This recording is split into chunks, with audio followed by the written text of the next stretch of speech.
26-এর নির্বাচন অত্যন্ত গুরুত্বপূর্ণ নির্বাচন। এই 26-এর নির্বাচনে আমরা মেয়েরা আবার আমাদের নেত্রী মমতা বন্দ্যোপাধ্যায় তিনি আমাদের অর্থনৈতিকভাবে সম্মান দিয়েছেন, আমাদের সামাজিক সম্মান দিয়েছেন, আমাদের রাজনৈতিক সম্মান দিয়েছেন। ফলে সেই সম্মানের জন্য আমরা আমাদের শক্তি বৃদ্ধি করতে পারছি।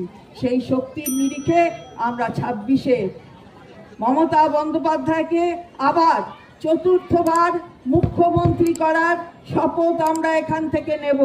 চতুর্থবার মুখ্যমন্ত্রী, একবার হয়েছেন 11-এ, একবার হয়েছেন 16-এ, একবার হয়েছেন 21-এ, 26-এ মানুষে বসে আছে, মেয়েরা অপেক্ষা করছে কখন গিয়ে ভোটটা দেবে। ভোটার লিস্টে নাম কাটতে দেব না, আমরা এখানে স্যার হতে দেব না। ওটা তো মনে হচ্ছে স্যার, ওটা জানি আমাদের মাস্টার, ইয়েস স্যার বলে বাহ, আর নো স্যার বললে হবে না, তা হতে দিচ্ছি না।